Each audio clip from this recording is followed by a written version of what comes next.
Rice भाई, doctor साहब नाम नहीं जानता,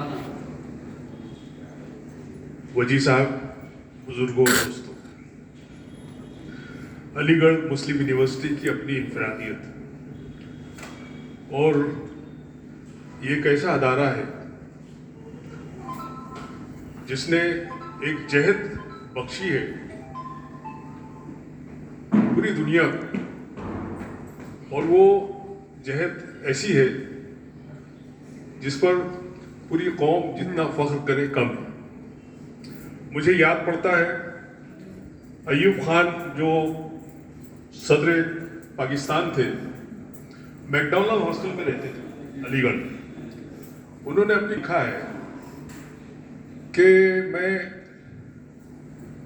हॉस्टल में रहता था, अलीगढ़ मुस्लिम यूनिवर्सिटी में पढ़ता था, और एक बूढ़ी मैं कुछ अंडे ले आया था, 2 रुपए उसके मैंने आज तक अदा नहीं किए। वो दर्द उनको, अयूब खान को हमेशा रहा, अपनी किताब में उसका तस्करा किया। 2 वाकयात ऐसे हैं जो मैं 1965 से 69 तक रहा अलीगढ़ में। 1960 मैंने ग्रेजुएशन वहीं से किया, लॉ मैंने मुंबई से किया। एक तो डॉक्टर राधाकृष्णन की तकरीर सुनी, कॉन्वोकेशन एड्रेस किया था उन्होंने, गालबन 1966 या 67 की बात है। It was a marvellous speech which I ever heard by any president of India. क्या जीनियस आदमी था, क्या जीनियस आदमी था। और दूसरी जो तकरीर मैंने सुनी वो शेख अब्दुल्ला ने।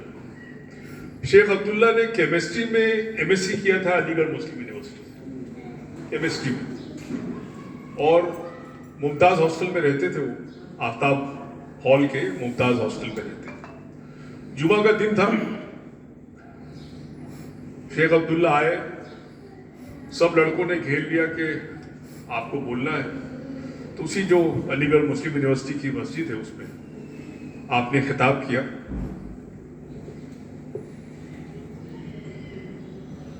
बहुत अच्छी तकरीर की उन्होंने, बहुत जबरदस्त। लेकिन कुछ जुमले उसमें ऐसे थे कि जब वो दिल्ली के लिए रवाना हुए शेख साहब, तो रास्ते में ही वो अरेस्टेड। और उस वक्त वाई चौहान जो थे हिंदुस्तान के होम मिनिस्टर, ये 1967 की बात है गालिब। अदीब भाई आजकल न्यूज में है, वो मेरे कंटेम्परेरी थे, अदीब, मोहम्मद अदीब जो पार्लियामेंट के मेंबर रहे, और अख्तरुल वासी। ये दोनों पढ़ते थे, जब मैं पढ़ता था तो ये दोनों भी पढ़ते थे अलीगढ़ में। मैंने 2 वाइस चांसलर्स का जमाना देखा, अली यावर जंग का और मोहम्मद अब्दुल अलीम साहब। 1965 का जो ना खुशगवार वाकया हुआ है वो तो सब आप लोग जानते हैं, उस बारे में कुछ बोलना ठीक नहीं है।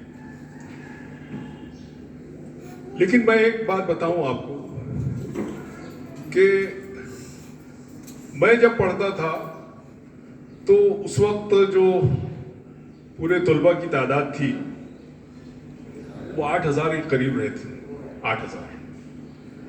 अभी मैंने डॉक्टर साहब से पूछा तो उन्होंने बताया कि अंजुमन में 1 लाख कितने 20,000, 1,20,000 तलबा तालीम हासिल करते।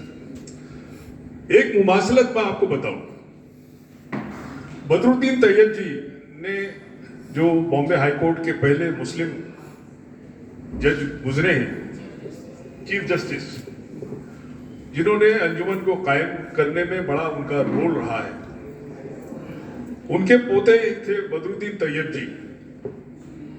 उनका नाम भी बदरुद्दीन तैयब जी था, अपने दादा के नाम पर उनका नाम रखा गया था। बाद में वो वाइस चांसलर बने अलीगढ़ मुस्लिम यूनिवर्सिटी। और उनका एक वाकया बड़ा मशहूर हुआ कि जब वो वाइस चांसलर हुए और उनको सब प्रोफेसर्स ने मदऊ किया,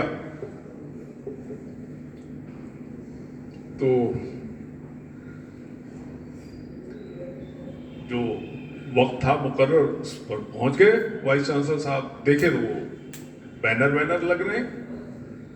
5 मिनट रुके और उसके बाद वो गाड़ी में बैठे और चले आए वापस।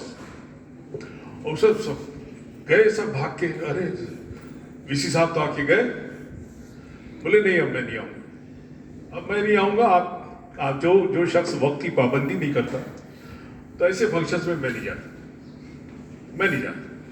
उसके बाद ये हुआ कि सारे फंक्शंस बराबर टाइम पर होने लगे। तो इस तरह की मिसालें हैं बहरहाल। और अलीगढ़ में इतने बड़े बड़े लोग पढ़ के निकले हैं, इतने बड़े बड़े लोग निकले हैं कि कहना चाहिए कि एक उसकी जो इलस्ट्रस जो उनके जो तुलबा गुजरे हैं उनका शुमार आप नहीं कर सकती, इतने गुजरे हैं और पूरी दुनिया में फैले हुए हैं, पूरी दुनिया में। तो ये एक इम्तियाज है। अभी मैं शुरू में देखा वो डिस्कशन हो रहा था सर रॉस मसूद का। सर रॉस मसूद के बारे में मैं थोड़ा सा बता दूं कि नवाब भोपाल की जो वालदा थी हमीदुल्लाह खान की, सुल्तान जहां बेगम उनका नाम था। सुल्तान जहां मंजिल एक आपने देखी होगी अलीगढ़ मुस्लिम यूनिवर्सिटी में शमशाद मार्केट में, उनके ही डोनेशन से वो बनी। वहाँ पर अल्लामा इकबाल का इलाज नवाब भोपाल ने करवाया और ताहयात उनको 500 रुपया उस ज़माने में अल्लामा इकबाल को अगर किसी ने वजीफ़ा दिया तो नवाब भोपाल हमीदुल्लाह खान साहब थे। ये शायद आप लोगों को मालूम नहीं। वो तो कहते थे आप यहीं रह जाओ, मैं आपको महल देता हूँ और 4-6 देहात दे देता हूँ, यही रहिए आप। तो सर रॉस मसूद बहुत मानते थे उनको। और इकबाल जब भोपाल में थे तो उनके यहाँ एक बच्ची पैदा हुई और उसका नाम मुनीज़ा सर रॉस मसूद ने रखा। मुनीज़ा इकबाल की जो बच्ची पैदा हुई, पता नहीं शायद आज भी वो हयात हो, पता करें आप लोग। तो इस तरह से अलीगढ़ का जो ताल्लुक रहा है वो हमारी ज़िंदगी में एक अहम इंस्टीट्यूशन की हैसियत से वो हमेशा याद रखा जाएगा। इस तरह के अदारे और कायम होना चाहिए, इसमें कोई शक नहीं। लेकिन मैं समझता हूँ कि ये जो सर सैयद की लीगेसी है वो पास ऑन होना बहुत ज़रूरी है।